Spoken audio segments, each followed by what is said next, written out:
विद्या academy की स्वागत आपणकर जमी क्लास प्रोवाइड कंटिन्यू चली सेमती आपंकर कंटिन्यू क्लास चलो तो ऑलरेडी मॉर्निंग रे आपणकर दुईटी क्लास ऑलरेडी मुझे प्रोवाइड कर सारी ये रहा पॉलिटीर क्लास तो जदि आपण क्लास निहाती भल लगे निहाती लाइक करेंगे कमेंट करेंगे आदि किसी बेटर हो पार आपने कमेंट करेंगे तो फास्ट टाइम थे सब्सक्राइब करेंगे आपणकर जहाँ भी पॉलिटीर क्वेश्चन आसो आपण किसी भी ओरिड होगा ना जहाँ भी मुझे सहित शेयर करी यही नोट भितर ही आपंकर क्वेश्चन आसब ही आसब आपको जो एग्जाम देके आसबे पॉलिटिक्स जब क्वेश्चन किसी बाहर आसे तो आपने कमेंट करेंगे ठीक अच्छे तो आज पढ़ा ऑलरेडी मुझे बिफोर शेड्यूल आपंकर पढ़ी सारी ता सहित आपंकर देखो यहाँ इंपोर्टेंट टॉपिक कौन रग्जाम निश्चित ताकू भी मुझे सहित शेयर कर सारी आज आम पढ़ा टोटाल जो आपंकर पार्ट ऑफ कॉन्स्टिट्यूशन जो पढ़ा देखो तो पार्ट ऑफ कॉन्स्टिट्यूशन पढ़ा पूर्व मुझे आपको गोटे क्वेश्चन कहि तो आपंकर जो आपणकर पॉलिटी रे आपणकर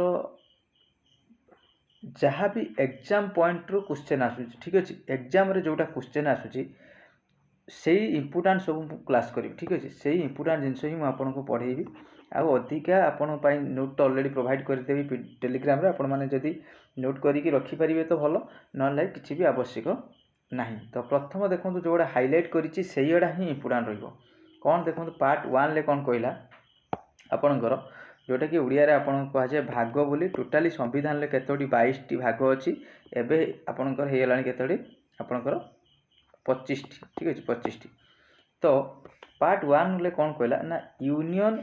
एंड इट्स टेरिटरी केंद्र तार जो अंचल ठीक अच्छे यहाँ आर्टिकल टिके मन रखिए से पके दो पार्ट 1 ले केते रु केते आर्टिकल अच्छी ना 1 रु 4 एटा इंपोर्टेंट ठीक अच्छे नेक्स्ट पार्ट 2 रे कौन कहला ना सिटीजनशिप नागरिकर जहाँ भी सब अधिकार रोचे केते ना 5 रु 11 मन रखिए यहाँ जो गुड़ा मारुचे से देखिए पार्ट 3 रे आपन कहला ना फंडामेंटल राइट मौलिक राइट्स माने अधिकार केते डायरेक्ट क्वेश्चन आसीबो 12 रु 35 पार्ट 3 रे आपन क्वेश्चन आसीबो केमिति ना पार्ट 3 रे जो आपनकर मेंशन करा जाईची फंडामेंटल राइट केते रु केते आर्टिकल ना 12 रु आपनकर केते ना 35 केते 12 रु 35 मोस्ट इंपोर्टेंट नेक्स्ट देखो पार्ट 4 रे कहला ना डीपीएसपी जो जोटा को निर्देशात्मक विधि रहिबो ये भी आर्टिकल आपन दरकार मन रखियो एटा 36 रु 51 मोस्ट इंपोर्टेंट जोटा मारुची सेटा आईवीए रे कौन कहला फंडामेंटल ड्यूटी जोटा कि मौलिक कर्तव्य कौन ना आर्टिकल 51 ए कौन आर्टिकल 51 ए नेक्स्ट कहला पार्ट भी रे आपनकर यूनियन केंद्र सरकार जहाँ रहिला सेटा आपनकर पार्ट भी रे मेंशन करा जायछि एटा आपनकर आर्टिकल आवश्यक नाही नेक्स्ट दिबा राज्य सरकार को ना स्टेट रे रहिला पार्ट आपनकर 6 रे एटा भी आर्टिकल घोषिबा आवश्यक नाही किंतु एटा मोस्ट इंपोर्टेंट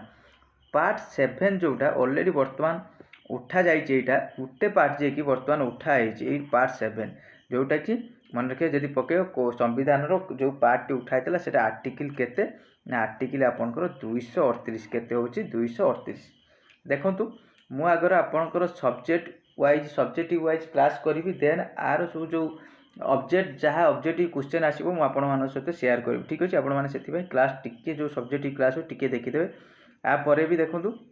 आ परे भी ऑलरेडी नोट बना सइलानी आपनकर ये लोकसभा देन आपनकर सोर्सेस ऑफ कॉन्स्टिट्यूशन ये भी पढ़ा ये भी देखंतु आपण नोट हे सारछि जहाँ भी पॉलिटिकल सेशन चली आपनकर कंटिन्यू को चलिबो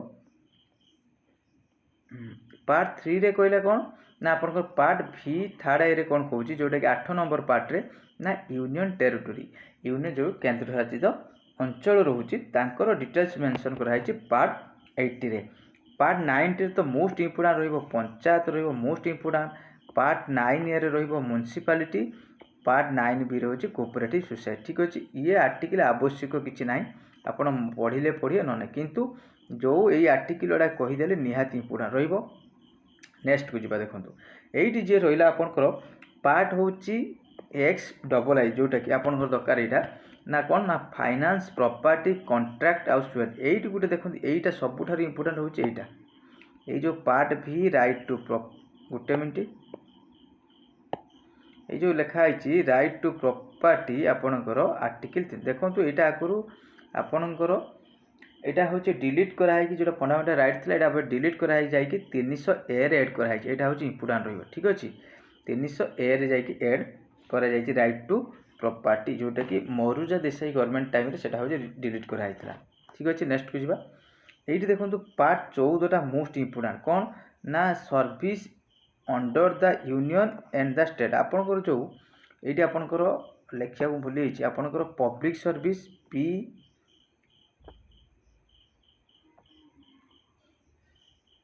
आपंकर यूपीएससी पब्लिक सर्विस कमिशन ये हूँ public service commission state public service commission आउ यूनियन पब्लिक सर्विस कमिशन भितर आपंकर ये 14 मेंशन कराई। नेक्स्ट को जीवा ये कौन 15 यहाँ मोस्ट इम्पोर्टाट रही 15 इलेक्शन कौन इलेक्शन मोस्ट इम्पोर्टाट रही 15 आप 16 भी टी मन रखिदे special provision relation certain classes रोचे यहाँ तो most important very very important यहाँ आपंकर ये जो 17 ऑफिशियल लैंग्वेज जहाँ भी ऑफिशियल लैंग्वेज रोचे आपंकर मेंशन कर 17 नंबर पार्ट केते ना 17 नंबर पार्ट सब मेंशन कराई। नेक्स्ट को जीवा 18 नंबर पार्ट भी निहाती पड़ा एमरजेंसी पावर ता सहित यही देखो यही जो 3टी आर्टिकल नहीं ना 352 356 360 यहाँ मोस्ट इम्पोर्टाट यही जो पार्ट आपंकर 80टा आप 18टा most important exam point view ता सहित गोटे इम्पोर्टाट रहा ना एमेंडमेंट ऑफ कॉन्स्टिट्यूशन जोटा कि पार्ट हूँ 20 मोस्ट इम्पोर्टाट पार्ट 20 जोटा कि आर्टिकल 368 संविधान संशोधन आर्टिकल 368 यही जो आपणकर पार्ट गुड़ा मुझे पढ़ेली आपणकर जोटा कहली यही सब क्वेश्चन आपणकर एग्जाम यही सब पार्ट एग्जाम आसो आपण मैंने बेसी किसी पढ़े जेहेतु आपणकर बहुत जल्दी एग्जाम होगा जाऊँगी जो गुड़ा आपको हाइलाइट सेक्शन कर देती से पढ़ी जी एग्जाम 100% जहाँ भी पॉलिटी क्वेश्चन आसो 100% देके आसबे 100% आउ थे कहूँ जो गुड़ा भी हाइलाइट कर देती आपणकर ताने आमर केतोटी रहिला देखंतु गुटे रहिला प्रथमे गोटे मिनिट एटा आउथर कहूँ पार्ट 1 गुटे रहिला पार्ट 1 पार्ट 2 रहिला सिटीजन पार्ट 3 रहिला आपणकर fundamental right part B IV रहिला डीपीएसपी आईवी होची फंडामेंटल ड्यूटी फी होची यूनियन वीआई होची स्टेट ये इम्पोर्टेंट ता सहित आर्टिकल नेक्स्ट हूँ यहाँ कहीदे आपंकर उठाई रिपेल जोटा 7 देन हूँ आपंकर 80टा हूँ यूनियन टेरिटोरी 9टा हूँ आपंकर पंचायत यहाँ मोस्ट इम्पोर्टाट 9 ए हूँ म्युनिसिपालिटी 9 बी हूँ कोऑपरेटिव सोसाइटी एतिक घुषी देकी जीवे देन ता सहित आपंकर ये जो पार्ट रोचे आपंकर 12टा टिके देखी देखी जी बेटर हम पार्ट 12टा हूँ जोटा कहीं ना ये जो राइट टू प्रॉपर्टी ये आपंकर एड कराई आर्टिकल 300 ता सहित फाइनेंस प्रॉपर्टी कॉन्ट्रैक्ट ठीक अच्छे। नेक्स्ट रौद हूँ पीएससी जोटा पब्लिक सर्विस कमिशन आ यूपीएससी रो15 मोस्ट इम्पोर्टाट रोचे आपणकर ट्रिब्यूनाल तो एत इम्पोर्टाट ना किंतु आपणकर जदि शुणु आपणकर 22टा पार्ट रोचे जदि आपणकर 15टी पार्ट आप घोषी देकी जाऊँगी पूरा आपणकर मुहर अच्छी तो निश्चित ऑप्शन काटिकी आप करके आसीपारे 15 नंबर पार्ट हूँ इलेक्शन 16 नंबर स्पेशल प्रोविजन 17 हूँ लैंग्वेज 18 हूँ एमरजेंसी लास्ट पार्ट हूँ आप जोटा 20 एमेंडमेंट ऑफ द कॉन्स्टिट्यूशन जोटा कि आपंकर आर्टिकल 368 ये कहीदेली एमरजेंसी पावर जो अच्छी आपटे आर्टिकल देखी देखिए 352 356 360 जोटा कि एमरजेंसी अच्छी यहाँ देखी देखी जी ये रहा हूँ आपंकर पॉलिटी रे क्लास रहा बिफोर अलरेडी जदि आप देखी ना जो आप शेड्यूल जहाँ भी मुझे क्लास करी यहाँ जो देखी ना कौन कौन इम्पोर्टाट रहा देखो ता सहित इम्पोर्टाट टॉपिक कौन रहा देखो यहाँ हूँ इम्पोर्टाट टॉपिक कौन एग्जाम पॉइंट व्यू यहाँ भी निहाती देखीदेवे बेटर हम आपण मानक स्कोर करने तो आशा करी आपण मानक क्लास निश्चित भल लगे जदि भल लगे निहाती लाइक करेंगे कमेंट करेंगे जमी आपंकर कंटिन्यू प्रिपरेशन करते सेमती कंटिन्यू करेंगे। Thank you.